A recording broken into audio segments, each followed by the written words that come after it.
should uphold the Constitution in all that we do.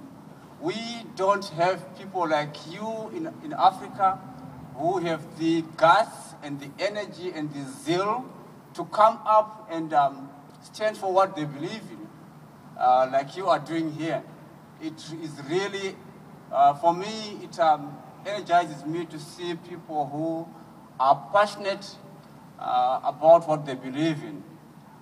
It is really sad that we are now seeing a government that is against the family, that is against the church, that is against personal liberties. I encourage you to carry on with the fight, and sure as anything, God will be on your side and you will win. I thank you. Thank you, Harrison. God bless. And it's so rewarding when we have folks visiting here from other countries that love the Constitution and love American freedom as much as we do. And Harrison, thanks again for agreeing to say these few words with us today. I have gone out of order a little bit for the speakers. Our next speaker will be Mr. Al Lindsay, who I've known he and his wife Trish for many, many years. Al is a attorney here in Butler and just loves history like I'm sure all of us do. And he's got a special story to tell us today on the Second Amendment. So he has another appointment today, so he's been kind enough to come and speak to us. So Al, come and speak to us on the Second Amendment from your perspective. I know it's going to be good. Thank you very much for having me here. You know, folks, I just want to say something about with this wind blowing and how cold it is. I'm talking about the Second Amendment, but what you're seeing here is the First Amendment. You're expressing yourself. And you know, a lot of Americans think that we don't do this anymore. You know, the Lincoln-Douglas debates, there were 15,000 people. They didn't have these microphones, and they stood for 7 hours to hear them. But to see you folks just come and express yourself and express your concern about the government is gratifying indeed.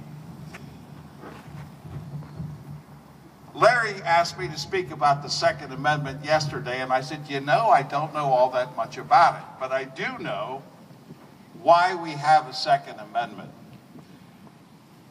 I'd like to call your attention to some remarks that were made in March of 1775 by Edmund Burke.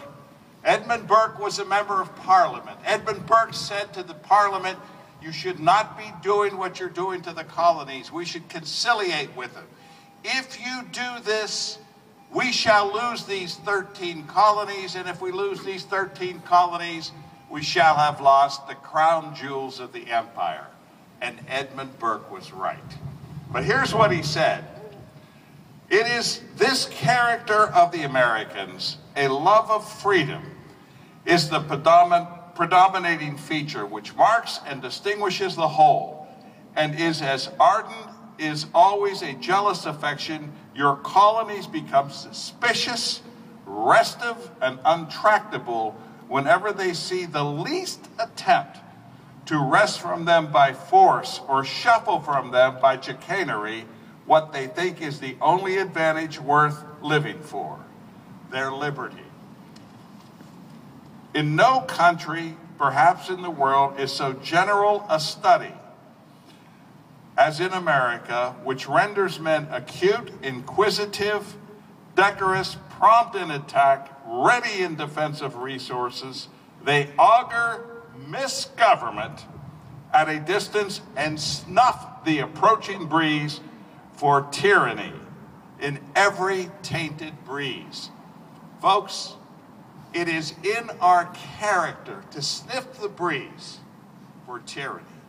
And we've been doing this for 200 years. The Second Amendment, people will tell you what it means. Here's what it says. A well-regulated militia being necessary to the security of a free state, the right of the people to keep and bear arms shall not be infringed. In this day and age, there's a great debate. The debate is whether this amendment was designed to provide citizens the right to bear arms, or whether it was the state's right to just have militias. And I would suggest to you, if you're familiar with the history of the Second Amendment, the history of the Bill of Rights, the history of the founding of our country, it was clear that the Founding Fathers intended that this should be the right of the citizens to bear arms.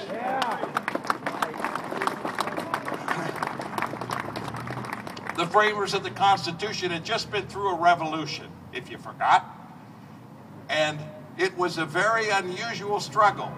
You had 13 disorganized, ununited colonies against the most powerful military force in the world, the most powerful navy, the most powerful army. And somehow, this revolutionary band of rebels won. They won for two reasons. First of all, for some reason, I suppose we can say it was the Lord's providence, there happened to be in this little group of colonies the greatest collection of intellect in the world. They had no one in England that had an intellect like Thomas Jefferson, George Washington, Benjamin Franklin, John Adams, any of our founding fathers. But the second reason that they were successful in this revolution was that everybody had guns. The war began when a group of British soldiers under Major Pitcairn marched out to the villages of Lexington to conquered to seize weapons that had been gathered by the local militia. They went out, there was a skirmish, there was fighting, and men died. We can debate who won the skirmishes at Lexington and Concord, but we cannot debate what occurred when the British soldiers marched back home. All along the route from Lexington to Concord to Boston, the woods, the trees, the pastures, the fields were filled with farmers who were shooting the soldiers. And when they got back there, one of the officers said to his superior, "Every damn one of these farmers has a gun." And that's why they won.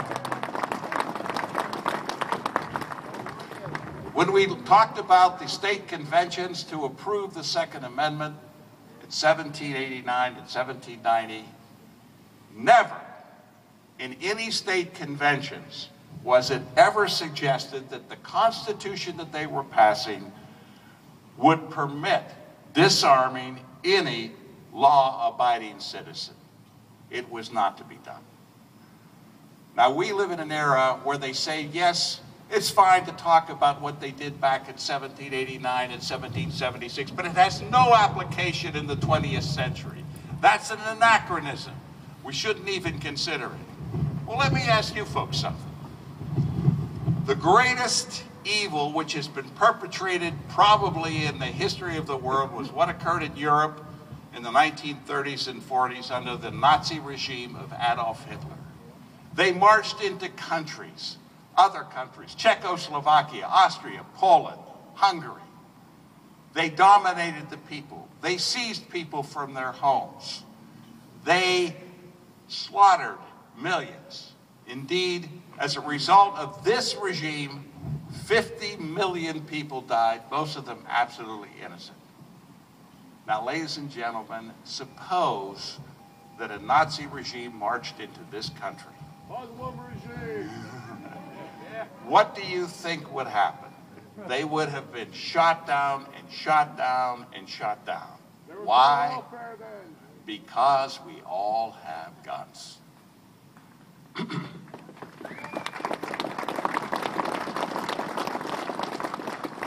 Now, there is a movement in this country that this anachronism, the Second Amendment, we should repeal it. If we could just get this out of the way, we can pass laws. Laws that will stop violence. Laws that will keep things from happening. I will tell you, as a lawyer who's been a lawyer for 40 years, we have an addiction in this country to the notion that if we got a problem, we just pass a new law, and that will take care of that problem. We must do something. Any problem, write your legislator, change the laws. And you know something, I think that if people feel, and I heard the word mentioned, utopia, if we just pass enough laws, we can create peace and love, and we can keep, the lion will lie down with the lamb, and we will all be happy.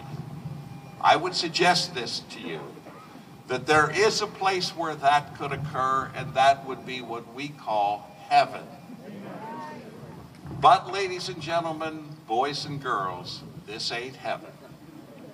And the goats have not been separated from the sheep. And we cannot change people's character by passing a law and thinking our problems are going to go away. And as one person put it, the only people that can stop bad people with guns are good people with guns. I thank you very much for allowing me to speak to you today. Thank you, Al. Thanks for taking your time. Appreciate it so much. Good friend, Mr. Al Lindsay.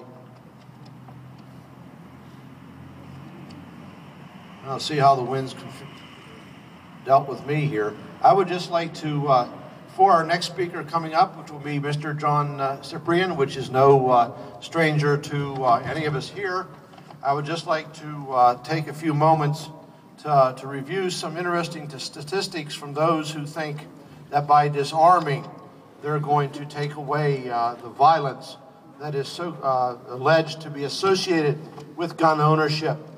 And these reports come from the World Health Organization, and it lists many, many countries in the world, and it lists the murders per 100,000 citizens with handguns, or the murder of citizens per 100,000 of population.